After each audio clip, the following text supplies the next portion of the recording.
All right, quickly getting a breaking update where Republic has accessed exclusive NIA probe documents where the NIA probe reveals Pak-based terror groups focusing on social media like WhatsApp to lure the youth of Kashmir to join terrorism. And what is being said that they were Lashkar offshoot the Resistance Front commanders Rehan and Umar Khalid, who are said to be using WhatsApp and other mediums of social media to radicalize many in Kashmir.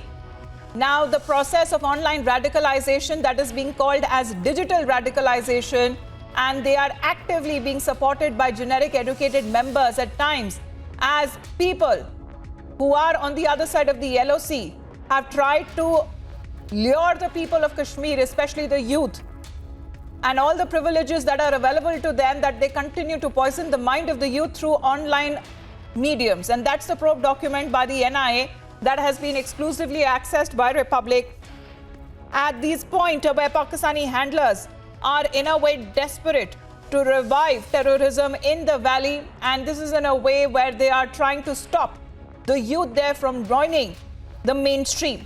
And this is how they are doing it, using social media. Many of those applications that includes WhatsApp, Instagram and Telegram, that is now being misused to poison the youth of the mind there in Kashmir to join terror ranks. And this is coming across as the probe document that is being investigated on part of the NIA. Now, there are many such offshoots of those terror organizations where the commanders who are across the border are handling such kind of an operation, and to motivate and to lure the youth of Kashmir to join the ranks of terrorism. This is being done on part of a big Pakistani conspiracy, as we are breaking out the details, where also threats to girls in Kashmir that is being issued via these Pakistani WhatsApp messages. Let me go across to Gursimran now. Gursimran, we are looking at an all-round threat, especially to poison the mind of the youth through online messaging and social media.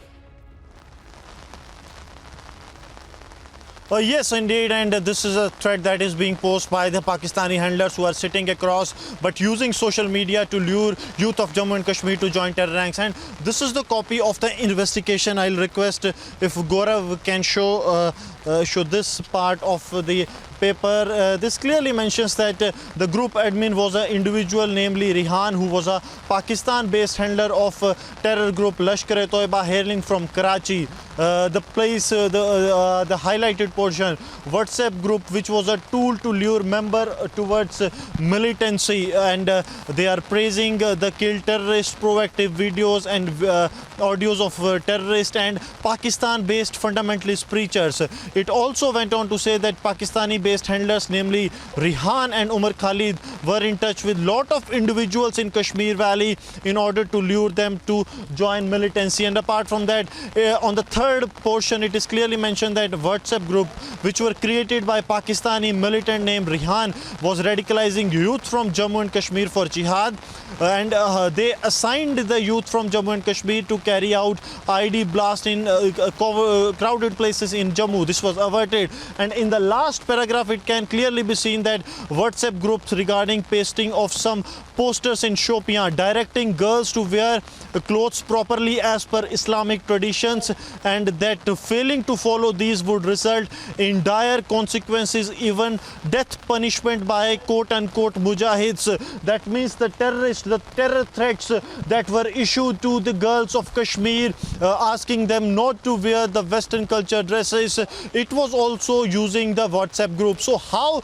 the digital means is being used by Pakistan to radicalize the youth of Jammu and Kashmir, to threaten the youth of Jammu and Kashmir, and to carry out their propaganda, the propaganda to defame India, the propaganda to carry out their ideology in Jammu and Kashmir. Reaction on the same story there, Gursimran, just stay on with us. How the mind of the youth is being poisoned through online means of such propaganda being misused by Pakistani handlers there. Let's play that out. I call them as the digital radicalization groups.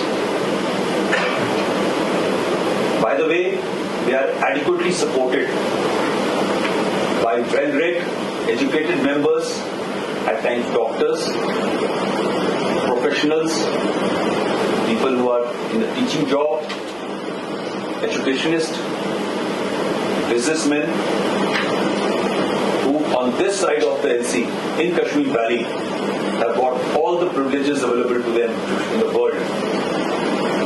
they continue to poison the mind of the youth through online chats, calibrated debates, using the platforms such as Clubhouse, Twitter, YouTube, Instagram, and the likes.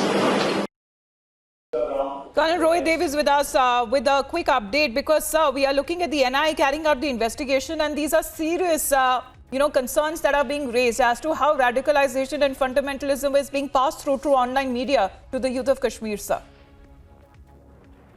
Yes, that's been a natural phenomena in terms of the last 2.5 decades, if you trace back. Earlier, it used to be, these dictats and these papers and this material used to be disseminated through madrasas, and there used to be a very congenial kind of environment of people in cahoots with Pakistan from our side as well, both in the bureaucracy and the polity as well, and also local people in the land of Kashmir. And these people used to brainwash people and take them to the jihad route. But unfortunately, over the last, half a decade or more, the impetus has been on social media and platforms, including WhatsApp and Telegram, which are being used to create larger bases, especially platforms like Telegram, where you can join in more numbers, and regular dissemination of what's to be done, what's to be passed or circumvented is being passed to the youth, and they are being brainwashed. And this phenomena is nothing new, if I may say. So it's only the method which has changed, and it has become a much cheaper method. If you go back to 2015-16, you must have seen that ISI, kind of a photograph in which there's a sort of a institute where they train these people to infiltrate our social media accounts, groups, how to lure the youth, how to spread propaganda against the Indian state. And these people are in large numbers. So right from the point of view, when you see, people like Mahila Lodi used to be there in UN, in New York for many decades there, and he was using the Pakistani money which they got from US and Middle East, Qatar and Saudi Arabia and UAE at that time. They used to use that money meant for their development, their infrastructure, to fuel this jihadi concept and buy people. They used to buy people, the politicians, the diplomats, the organizations, the world organizations. They used to lure them with money and other things, compromise them, blackmail them, and put through the agenda in a very clear shape. So I don't think so anything has changed since then. And social media has become a very cheap and effective tool because the moment you go into the algorithm of the social media portals, the kind of spread it has as a messaging tool is quite humongous when you compare it to the yesteryears when it used to be a mail or a letter or a message to a madrasa or a loudspeaker or some kind of a campaign or a rally. So I think the tools are very effective, right, and I'm glad that the Indian state is more conjoined in effort. We have many better diplomatic friends across the world who gave us a lot of information, and we also are able to break into those social media networks. Right, the counter media which we have today is very, very effective starting from 2015 onwards.